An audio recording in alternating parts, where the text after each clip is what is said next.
আসসালামু আলাইকুম রহমতুল্লাহি বরকাত। চলুন একটি কোরআনের আয়াত শুনে আসি, বা তার অধিক রয়েছে কোরআনের আয়াত, আমরা অর্থ শুনবো ইনশাআল্লাহ।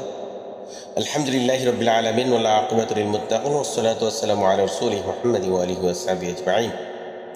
সমস্ত প্রশংসা একমাত্র আল্লাহ তাআলার জন্য, যে আল্লাহ আমাকে আপনাকে সৃষ্টি করে এই দুনিয়ার বাজারে প্রেরণ করেছেন। শুকরিয়া জানাই লাখো হাজারো রব্বে করিমের দরবারে, এবং আরও একটি শুকরিয়া জানাই যে আমরা রাসূল সাল্লাল্লাহু আলাইহি সাল্লামের আখিরি নবীর উম্মত হিসাবে দুনিয়াত এসেছি। এটা সবচেয়ে বড় নিয়ামত। এর জন্য রব্বে করিমের কাছে আরও একবার আলহামদুলিল্লাহ বলি। আমি প্রথমত বলতে চাই, বেধর্মী যারা হিন্দু রয়েছে, বৌদ্ধিস্ট রয়েছে, খ্রিস্টান রয়েছে, এই ধরনের আরও উপজাতি অনেক জাতি রয়েছে, এই জাতির ব্যাপারে সংক্ষিপ্ত এখানে আলোচনা করবো ইনশাআল্লাহ। কোরআনের আয়াতের অর্থগুলি তুলে ধরবো ইনশাআল্লাহ। যুগে যুগে যত নবী আসছে, রসুলরা আসছে, সবাই একই দাওয়াত নিয়ে আসছে। সে একই দাওয়াত কি? লা ইলাহা ইল্লাল্লাহ। লা ইলাহা ইল্লাল্লাহ অর্থাৎ আল্লাহ ছাড়া কোনো ইলাহ নাই। বান্দাকে আল্লাহমুখী করে দেওয়া, আল্লাহর সাথে পরিচয় করে দেওয়া বান্দাকে। রসুলদের এই দায়িত্বই ছিল, প্রত্যেক নবীদের একই দায়িত্ব ছিল, লা ইলাহা ইল্লাল্লাহ, এই দায়িত্ব। সেম টু সেম ইব্রাহিম আলাইহিস সালাতু ওয়াস সালামও এই দাওয়াত নিয়ে এসেছিলেন, এবং তখনকার জমানায় মূর্তি পূজক ছিল। এমন সময় আসছে ইব্রাহিম আলাইহিস সালাতু ওয়াস সালাম, যখন ওই যুগের মধ্যে সবচেয়ে মূর্তি পূজকরাই সবচেয়ে বেশি ছিল। যা বর্তমানে হিন্দুরা যেরকম মূর্তি পূজা করতেছে, সেম টু সেম তখন মূর্তি পূজক ছিল। দেখেন, আমি সূরা আনকাবুতের আয়াত তুলে ধরবো। এখানে কয়েকটি আয়াত 16 থেকে 27 পর্যন্ত এখানে তুলে ধরবো। তো আমি যারা বুদ্ধিস্ট আছেন, খ্রিস্টান আছেন এবং হিন্দু ধর্মের আছেন, তাদের জন্য এখানে উপকারী বেশি, এবং আমরা মুসলমান যারা, তাদের তো অবশ্যই উপকার। আর কোরআন হচ্ছে রূহ খোরাক এবং মুসলমানদের ইমানের খোরাক। কোরআন হচ্ছে আলো, কোরআন হচ্ছে পথ প্রদর্শক, একটা রাস্তা যা রয়েছে ইহদিনাস সিরাতাল মুস্তাকিম। আমি পড়তেছি এখানে কোরআনের আয়াত, সূরা আনকাবুত থেকে বলতেছি।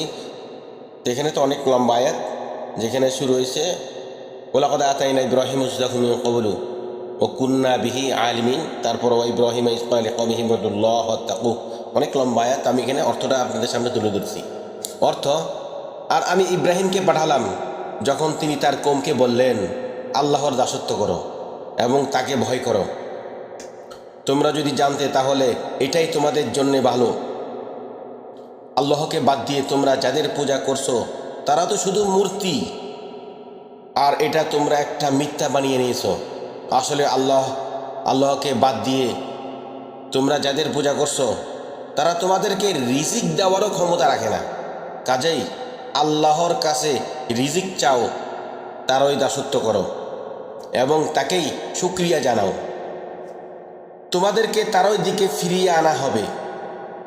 আর যদি তোমরা মানতে অস্বীকার করো, তাহলে জেনে রাখো তোমাদের আগেও অনেক জাতি মানতে অস্বীকার করেছে। রসুলের উপর স্পষ্টভাবে আল্লাহর বাণী পৌঁছে দেওয়া ছাড়া আর কোনো দায়িত্ব নেই। তারা কি লক্ষ্য করেনি তারা কি লক্ষ্য করেনি যে আল্লাহ কিভাবে সৃষ্টির কাজ শুরু করেন, তারপর আবার সৃষ্টি করেন?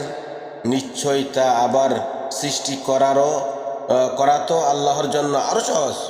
হে নবী, এদেরকে বলুন, তোমরা পৃথিবীর বুকে ঘোরাফেরা করে দেখো কিভাবে তিনি সৃষ্টির কাজ শুরু করলেন, তারপর আল্লাহ আবারও জীবন দান করবেন। নিশ্চয় আল্লাহ প্রতিটি জিনিসের উপর ক্ষমতা রাখেন। তিনি যাকে ইচ্ছা শাস্তি দেন, যার উপর চান রহম করেন। তোমাদেরকে তার দিকে ফিরিয়ে আনা হবে। তোমরা পৃথিবীতেও তাকে অক্ষম করে দেওয়ার ক্ষমতা রাখো না,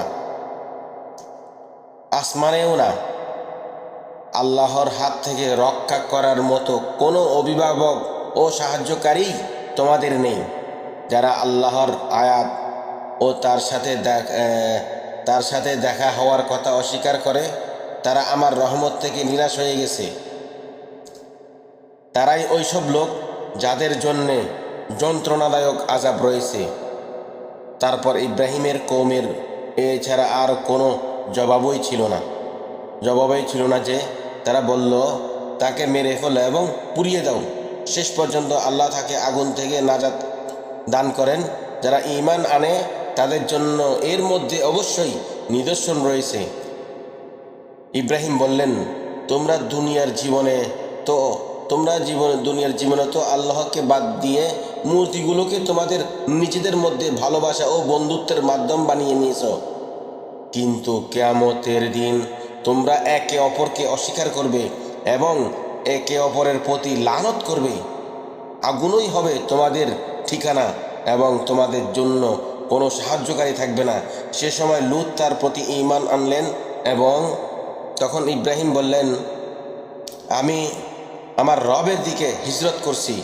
নিশ্চয় আল্লাহ মহাশক্তিশালী ও মহাকুশলী। আমি তাকে ইসহাক ও ইয়াকুব এর মতো সন্তান দান করেছি এবং তার ওই বংশদের মধ্যে নবুয়ত ও কিতাব রেখে দিয়েছি। আর আমি দুনিয়াতেই তাকে তার বদলা দিয়েছি। নিশ্চয় তিনি আখিরাতে নেক লোকদের মধ্যে গণ্য হবে। সূরা আনকাবুত আয়াত 16 থেকে 27 পর্যন্ত।